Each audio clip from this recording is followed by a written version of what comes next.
ಇದನ್ನು ಹೀಗೆ ಫೋಲ್ಡ್ ಮಾಡಿಕೊಳ್ಳುವ.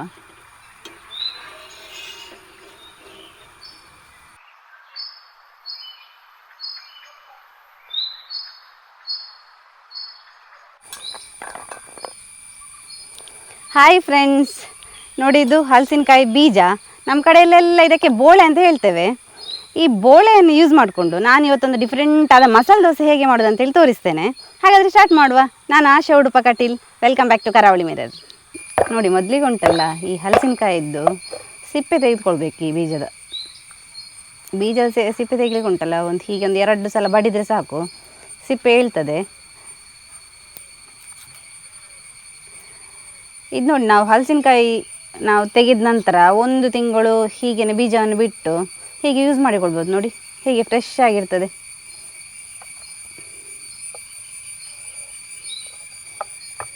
ಇದು ಮತ್ತು ಮಳೆಗಾಲದಲ್ಲಿ ಉಂಟಲ್ಲ, ಈ ಥರದ್ದೇ ಐಟಮ್ಸ್ ಮಾಡಿ ನಾವು ತಿಂದರೆ ಉಂಟಲ್ಲ, ಅದರ ರುಚಿನೇ ಬೇರೆ. ಹಲಸಿನಕಾಯಿ ಬೀಜದ ಸಿಪ್ಪೆ ತೆಗಿಲಿಕ್ಕೆ ವಿಧವಾದ ಮೆಥಡ್ ಇರ್ತದೆ.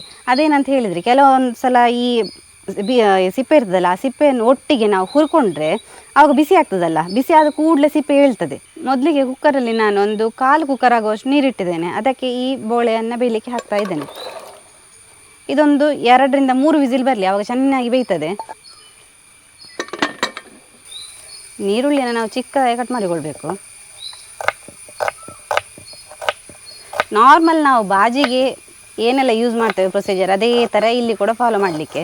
ಆದರೆ ಇಲ್ಲಿ ನಾವು ಬೋಳೆಯನ್ನು ಹಾಕಿ ಮಾಡುವಂಥದ್ದು ಸ್ವಲ್ಪ ಸ್ಪೆಷಲ್.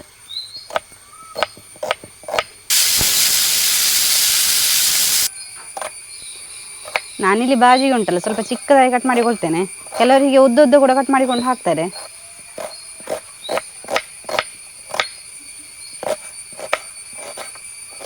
ನೋಡಿ, 2 ಈರುಳ್ಳಿ ತಗೊಂಡಿದ್ದೇನೆ. 2 ಈರುಳ್ಳಿ 1 ಕಪ್ ಆಗುವಷ್ಟು ಆಗಿದೆ. ಇನ್ನು ಕೊತ್ತಂಬರಿ ಸೊಪ್ಪನ್ನು ಹಾಗೆ ಚಿಕ್ಕದಾಗಿ ಕಟ್ ಮಾಡಿಕೊಳ್ಳು. ನೋಡಿ, ನಮ್ಮ ಬಾಜಿಗೆ ಇಷ್ಟು ಕೊತ್ತಂಬರಿ ಸೊಪ್ಪು ಸಾಕು. ನೋಡಿ, ವಿಸಿಲೆಲ್ಲ ತಣ್ಣಗೆ ಆಗಿದೆ, ಚೆನ್ನಾಗಿ ಬೆಂದಿದೆ. ಇನ್ನು ಇದನ್ನು ನೀರನ್ನೆಲ್ಲ ಸೋಸಿಕೊಳ್ಬೇಕು. ಇದನ್ನು ಹೀಗೆ ಸ್ವಲ್ಪ ಸ್ಮ್ಯಾಶ್ ಮಾಡಿಕೊಳ್ಬೇಕು. ಚೆನ್ನಾಗಿ ಬೆಂದಿರೋದ್ರಿಂದ ಬೇಗ ಸ್ಮ್ಯಾಶ್ ಆಗ್ತದೆ. ಮೊದಲಿಗೆ 2 ಚಮಚದಷ್ಟು ಎಣ್ಣೆ ಹಾಕಿಕೊಳ್ತಾ ಇದ್ದೇನೆ. ನಾವು ಎಣ್ಣೆ ಹಾಕಿದ ಕೂಡಲೇ ಇದಕ್ಕೆ ನಾವು 1 ಚಮಚ ಆಗುವಷ್ಟು ಸಾಸಿವೆಯನ್ನು ಹಾಕ್ಕೊಳ್ಬೇಕು. ಹಾಗೆಯೇ 1 ಚಮಚ ಆಗುವಷ್ಟು ಉದ್ದಿನಬೇಳೆ, ಹಾಗೆಯೇ 1 ಚಮಚ ಆಗುವಷ್ಟು ಕಡಲೆಬೇಳೆ. ಈ 3ಅನ್ನು ಹಾಕಿ ಚೆನ್ನಾಗಿ ಬಾಡಿಸ್ಕೊಳ್ಬೇಕು. ಕಡಲೆಬೇಳೆ ಸ್ವಲ್ಪ ಕೆಂಪು ಕಲರ್ ಬರಬೇಕು, ಹಾಗೆಯೇ ಉದ್ದಿನಬೇಳೆ ಕೂಡ ಸ್ವಲ್ಪ ಕೆಂಪು ಕಲರ್ ಆಗಿ ಬರಬೇಕು. ಇನ್ನು ಇದಕ್ಕೆ ನಾವು ಕಟ್ ಮಾಡಿ ಇಟ್ಕೊಂಡಂತಹ 2 ಮೆಣಸಿನಕಾಯಿನ ಹಾಕ್ಕೊಳ್ತಾ ಇದ್ದೇನೆ.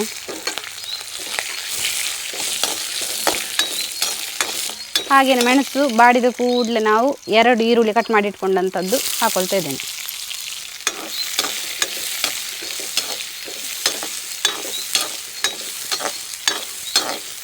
ಚೆನ್ನಾಗಿ ಬಾಡಿಸ್ಕೊಳ್ಬೇಕು, ಬ್ರೌನ್ ಕಲರ್ ಆಗೋ ತನಕ. ಖಾರ ನೀವು ಜಾಸ್ತಿ ಬೇಕಂತೇಳಿ ಆದರೆ ಒಂದು 3ರಿಂದ 4 ಮೆಣಸಿನಕಾಯಿ ಕೂಡ ಹಾಕಿಕೊಳ್ಬೋದು. ಹಸಿ ಮೆಣಸಿನಕಾಯನ್ನು ಹಾಕಿಕೊಂಡಿರುವಂಥದ್ದು. ನಾವಿಲ್ಲಿ ಸ್ಪೆಷಲ್ಲಾಗಿ ಯೂಸ್ ಮಾಡ್ತಾ ಇರುವಂಥದ್ದು ಹಲಸಿನಕಾಯಿ ಬೀಜ. ಈ ಹಲಸಿನಕಾಯಿ ಬೀಜದಿಂದ ಡಿಫ್ರೆಂಟ್ ಆದ ರೆಸಿಪಿ ಎಲ್ಲ ಮಾಡ್ಕೊಳ್ಬೋದು. ಈ ಮಳೆಗಾಲಕ್ಕಂತೂ ಏನು ತರಕಾರಿ ಸಿಗದ ಟೈಮಲ್ಲಿ ಈ ಹಲಸಿನಕಾಯಿ ಬೀಜದಿಂದ ರೆಸಿಪಿ ಮನೆಯಲ್ಲಿ ಈಸಿಯಾಗಿ ಮಾಡ್ಕೊಳ್ಬೋದು. ನೋಡಿ, ಈರುಳ್ಳಿ ಈಗ ಚೆನ್ನಾಗಿ ಬಾಡಿತು. ಇನ್ನು ಇದಕ್ಕೆ ನಾವು 1 ಚಮಚ ಆಗುವಷ್ಟು ಅರಿಶಿನವನ್ನು ಹಾಕಿಕೊಳ್ಬೇಕು.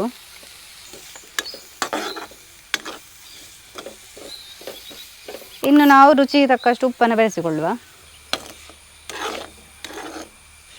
ಇನ್ನು ಇದಕ್ಕೆ ನಾವು ಸ್ಮ್ಯಾಶ್ ಮಾಡಿದ ಬೋಳೆಯನ್ನು ಹಾಕಿಕೊಳ್ಳುವ. ತುಂಬ ಸ್ಮ್ಯಾಶ್ ಆಗಬೇಕಂತ ಇಲ್ಲ, ಸ್ವಲ್ಪ ಹೀಗೆ ಇದ್ದರೆ ಕೂಡ ಆಗ್ತದೆ. ನೋಡಿ, ತರಿಯಾಗಿದ್ದರೆ ಒಳ್ಳೆಯದಾಗ್ತದೆ. ನಾವಿಲ್ಲಿ ಬಟಾಟೆಯನ್ನು ಯೂಸ್ ಮಾಡೋ ಬದಲು ಹಲಸಿನಕಾಯಿ ಬೀಜ ಹಾಕಿ ಮಾಡಿದ್ದೇವೆ. ಇಲ್ಲಿ ತುಂಬ ಟೇಸ್ಟಿಯಾಗಿರ್ತದೆ ಅದು. ಹಾಗೆಯೇ ಸಿಂಪಲ್ಲಾಗಿ ಡಿಫ್ರೆಂಟ್ ಆಗಿರೋ ರೆಸಿಪಿ ಅಂತ ಕೂಡ ಹೇಳ್ಬೋದು. ನೀವು ಕೂಡ ಇದನ್ನು ತಪ್ಪದೆ ಮನೆಯಲ್ಲಿ ಟ್ರೈ ಮಾಡಿ. ಹಾಗೆಯೇ ಯಾರಾದರೂ ನಮ್ಮ ಚಾನಲ್ನ ಹೊಸಬ್ರು ನೋಡ್ತಾ ಇದ್ದರೆ ಸಬ್ಸ್ಕ್ರೈಬ್ ಮಾಡೋದನ್ನು ಮಾತ್ರ ಮರಿಬೇಡಿ.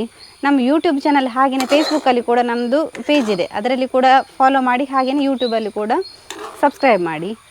ಹಾಗೆ ಈ ವಿಡಿಯೋ ಇಷ್ಟ ಆದರೆ ನಿಮ್ಮ ಫ್ರೆಂಡ್ಸ್ ಜೊತೆ ರಿಲೇಟಿವ್ಸ್ ಜೊತೆ ಹೆಚ್ಚು ಶೇರ್ ಮಾಡಿ ಫ್ರೆಂಡ್ಸ್. ಇನ್ನು ಲಾಸ್ಟಿಗೆ ನಾವು ಕೊತ್ತಂಬರಿಯನ್ನು ಇದರ ಮೇಲೆ ಉದುರಿಸಿಕೊಳ್ಳುವ.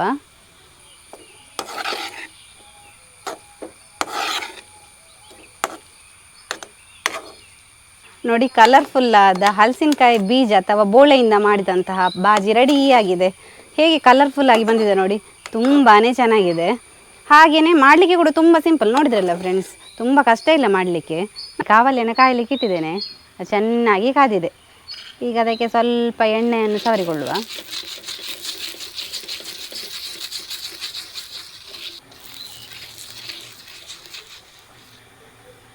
ನೋಡಿ, ನಾನಿಲ್ಲಿ 1 ಲೋಟ ದೋಸೆ ಅಕ್ಕಿ ಹಾಗೆಯೇ 3/4 ಲೋಟ ಉದ್ದಿನಬೇಳೆ ಹಾಕಿ ನಿನ್ನೆ ನೆನೆಸಿಟ್ಟಿದ್ದೆ. ಅದನ್ನು ಚೆನ್ನಾಗಿ ದೋಸೆ ಹಿಟ್ಟಿನ ಹದಕ್ಕೆ ರುಬ್ಬಿಕೊಂಡಿದ್ದೇನೆ ನೋಡಿ.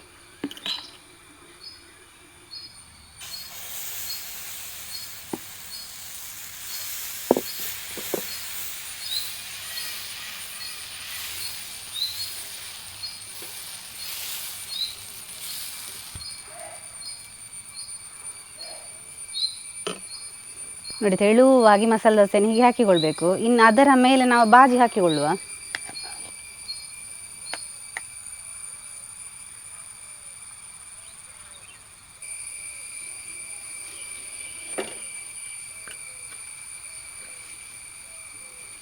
ನಮಗೆ ಟಿಫಿನಿಗೆ ಡೈಲಿ ಏನಾದರೂ ಮಾಡಬೇಕು, ಆವಾಗ ನಮಗೆ ಈಸಿಯಾಗಿ ಬೇಗ ಮಾಡುವಂತಹ ತಿಂಡಿ ನೆನಪಾಗೋದೇ ಒಂದು ಇಡ್ಲಿ ಅಥವಾ ದೋಸೆ. ದೋಸೆಯಲ್ಲಿ ವೆರೈಟಿಯಾದ ದೋಸೆ ನಮಗೆ ಮಾಡ್ಬೋದು. ಅದರಲ್ಲೂ ಈ ಮಸಾಲೆ ದೋಸೆ ಅಂತ ಹೇಳಿದರೆ ಎಲ್ರಿಗೂ ಇಷ್ಟ ಆಗುವಂತಹ ಒಂದು ರೆಸಿಪಿ ಅಂತಲೇ ಹೇಳ್ಬೋದು. ಈ ಮಸಾಲೆ ದೋಸೆಯಲ್ಲಿ ವೆರೈಟಿ ಮಾಡ್ಬೋದು. ಈಗ ಕೆಲವರೆಲ್ಲ ಬಟಾಟೆ ಯೂಸ್ ಮಾಡಿಕೊಂಡು ಹಾಗೆಯೇ ಪನ್ನೀರೆಲ್ಲ ಹಾಕ್ಕೊಂಡು ಕೂಡ ಮಸಾಲೆ ದೋಸೆ ಮಾಡ್ತೇವೆ ನಾವು, ಟೇಸ್ಟಿಯಾಗಿರ್ತದೆ. ಅದರಲ್ಲೂ ಕೂಡ ಈ ಹಲಸಿನ ಬೀಜ ಹಾಕಿ ಮಾಡುವಂತಹ ಮಸಾಲೆ ದೋಸೆ ಸ್ವಲ್ಪ ಸ್ಪೆಷಲ್ ಅಂತಲೇ ಹೇಳ್ಬೋದು.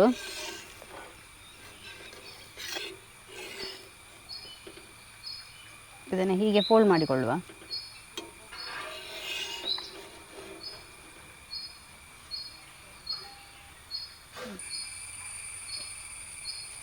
ನೋಡಿದ್ರಲ್ಲ ಫ್ರೆಂಡ್ಸ್, ಹೇಗಾಗಿದೆ ನಮ್ಮ ಬೋಳೆ ಮಸಾಲೆ ದೋಸೆ? ತುಂಬ ಚೆನ್ನಾಗಿ ಬಂದಿದೆ ಅಲ್ವಾ? ನೀವು ಕೂಡ ಇದನ್ನು ಮನೇಲಿ ತಪ್ಪದೆ ಟ್ರೈ ಮಾಡಿ. ಹೀಗೆ ನಮ್ಮ ವಿಡಿಯೋ ಇಷ್ಟ ಆದರೆ ನಿಮ್ಮ ಫ್ರೆಂಡ್ಸ್ ಜೊತೆ, ರಿಲೇಟಿವ್ಸ್ ಜೊತೆ ಹೆಚ್ಚು ಶೇರ್ ಮಾಡಿ. ನಮ್ಮದು ಯೂಟ್ಯೂಬ್ ಚಾನಲ್ನ ಯಾರಾದರೂ ಹೊಸಬ್ರು ನೋಡ್ತಾ ಇದ್ದರೆ ಸಬ್ಸ್ಕ್ರೈಬ್ ಮಾಡೋದನ್ನು ಮಾತ್ರ ಮರಿಬೇಡಿ. ಹಾಗೆ ನಮ್ಮ ಫೇಸ್ಬುಕ್ ಪೇಜು ಕೂಡ ಉಂಟು, ಅದನ್ನು ಕೂಡ ಫಾಲೋ ಮಾಡ್ತಾಯಿರಿ. ಹೀಗೆ ನಮ್ಮ ಇದರ ವೀಡಿಯೋಸ್ನೆಲ್ಲ ಲಿಂಕನ್ನು ನಾವು ಹಾಕಿರ್ತೇವೆ, ಅದನ್ನು ಹೆಚ್ಚು ಶೇರ್ ಮಾಡಿ. Thank you.